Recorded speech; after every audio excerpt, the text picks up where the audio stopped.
just 11 days into the new administration, and partisan cracks are already appearing in talks over a massive COVID relief package. Now Democrats are preparing to possibly go it alone. Joining us, a member of the centrist group called the Sweet 16, Louisiana Senator Bill Cassidy. And Senator, welcome back. Hey, thank you. So as we mentioned, the Biden White House has been reaching out to this group, the so-called Sweet 16s, 8 Republican senators, 8 Democratic senators, trying to negotiate a bipartisan compromise. But just today, just in the last hour, 10 Republican senators, including you, say you've come out with your own compromise plan and have asked for a meeting with President Biden. First of all, your reaction to what you heard from Jared Bernstein just now. And secondly, give us a sense of this plan and how much it would come down from that $1.9 trillion price tag the president's asking for. First, let me correct a couple things. The president's team did not reach out to anybody in our group, either Democrat or Republican, when they fashioned their proposal. So if you want unity, if you want bipartisanship, you ought to start with a group that's shown it's willing to work together for a common solution. They did not. Secondly, ours is about $600 billion. And as opposed to the extraneous things, which Mr. Bernstein kind of tried to glide over, we are very targeted. We're targeted to the needs of the American people, treating our tax dollars as if there are tax dollars, not just money to spend, and putting it where we need to come out of the pandemic. Now, we think there's a lot here to work with. We hope we finally start getting that bipartisan and with the White House negotiation. So far, we've not received it. So $600 billion, while it's real money, is a lot different than $1.9 trillion. Give me the biggest ticket items that you would include from the president's package and the couple of big items that you would exclude.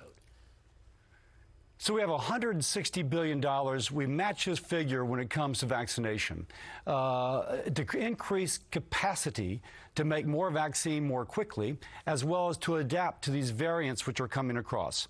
One area that we decrease, he has $170 billion for schools. Now, we've already given schools 110% of what they usually receive from the federal government. Parochial schools have opened with a fraction of that money. Charter schools are opened. The real problem is public schools. That issue is not money. That issue is teachers' unions telling their teachers not to go to work. And putting $170 billion towards teachers' unions' priorities, it takes care of a Democratic constituency group, but it wastes our federal taxpayer dollars for something which is not the problem.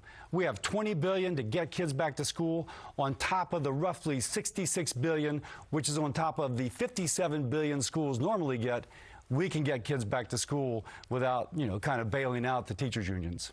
And real quickly, President calling for $1,400 paychecks for everybody who makes $75,000 a year or less. Does that stay or no? Yes. So ours is targeted. We have $1,000 and it begins to phase out. If you notice, there's been very good analysis that above a certain income level, that money's not spent. Now, it may pay down debt, and we've seen credit card delinquency go down, mortgage delinquency go down, savings rates go up. But that doesn't stimulate the economy. It's good, but it doesn't stimulate the economy. Our money goes to that income level where we know it will stimulate the economy, and theoretically, that's what they actually want. For all the president's talk about unity and bipartisanship, he indicated what his top priority is on Friday. Take a look. I support passing COVID relief with support from Republicans if we can get it, but the COVID relief has to pass. There's no ifs, ands, or buts. Senator, do you see the Democrats already working on a budget that, as I discussed with Jared Bernstein, would allow them to pass COVID relief on a straight party line vote through this process called reconciliation in the Senate?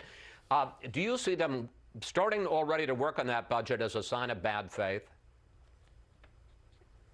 Well, first, they've never reached out to us, so that's the beginning of the bad faith. On the other hand, of course, if you say you want bipartisanship and you want unity and you want Republicans to join, And then you have a budget reconciliation, which is chock full of handouts and payoffs to Democratic constituency groups. And by the way, policies which will kill millions of jobs, which is what CBO says raising minimum wage to $15 would do in normal times, nothing like today. You don't want bipartisanship. You want the patina of bipartisanship, but you want to stick it and ram it through. So that's not unity. You heard my discussion with Mr. Bernstein about the decision of the president and his executive actions to kill the Keystone Pipeline, to impose a moratorium on oil and gas leasing in public lands. That clearly would hit a state like an oil-producing state like your home state of Louisiana hard. But John Kerry, one of the president's top climate advisors, said this week that weaning the country off of fossil fuel production like coal and oil is not only good for the environment, but is also good for workers in those industries. Take a look, Senator. Coal plants have been closing over the last 20 years. So what President Biden wants to do is make sure those folks have better choices, that they have alternatives, that they can be the people who go to work to make the solar panels. Does Secretary Kerry, does he have a point? Green energy jobs are some of the fastest growing in the country. So we've heard this before from President Obama. When he first got inaugurated, green energy was going to take care of everything. What kept us out of a terrible recession, it was bad, but kept us kind of emerged, was fracking. It wasn't green energy. We've heard this before. And if you think about the picture of the person who just laid off 11 people, and he's in front of his half-completed home, this is in USA Today, and he doesn't know how he will complete it, it's because Keystone XL is canceled today. These jobs on the by and by, which may occur in another state with different training years down the road, pretty cold comfort for someone losing their job. And what Mr. Kerry ignores, see this covering? It's plastic. That plastic is made from fossil fuel. Yes, coal plants have been closing, but natural gas plants have been opening. Because of those natural gas plants, we have cheap plastics, cheap consumer goods, and our nation's greenhouse gas emissions are lower now than they were in 2005. Not because of renewables, small fraction, because of cheap, abundant natural gas. These are wrong-headed policies which are going to cost jobs now. They speak like economists, not like somebody that looks in the eye of a worker who doesn't know how he'll pay his rent or pay his mortgage. Senator, finally, and I got less than 2 minutes, the impeachment trial starts a week from tomorrow. And as we reported earlier, we just learned that the president has split with his legal team, reportedly because he wanted them to focus on the fact that his claim that the election was stolen. They wanted to talk about the fact that they think that the whole trial is unconstitutional for a former president. One, what do you think of the idea of that as a defense for the president, arguing that the election was stolen? And secondly, what is it going to do to the trial if the president, 8 days before it starts, doesn't even have a group of lawyers?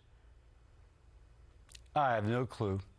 I've said already, as I did a year ago, that I will wait to judge based upon the evidence presented. And the evidence is, as I understand, going to focus on whether or not the president contributed to an atmosphere to have people charge the Capitol, break in, threatening, if you will, both members of Congress and Vice President Pence. That's the charge. So I would hope that whatever defense is put up refutes that charge.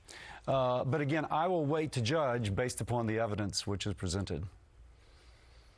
Do you think that there should be a delay in the trial now that the president doesn't have a legal team? Chris, I'm not quite sure. This is obviously uncharted territories for multiple reasons. I always thought the president had insufficient time to come up with a rebuttal. This makes it perhaps even more insufficient, but in a sense it might be the president, I don't know that for sure, who's contributed to this. So I think this needs to be worked out. There's probably better ways to handle it than we currently are. I hope those are explored. Senator, thank you. Thanks for joining us this Sunday. Always good to talk with you, sir. Thank you, Chris.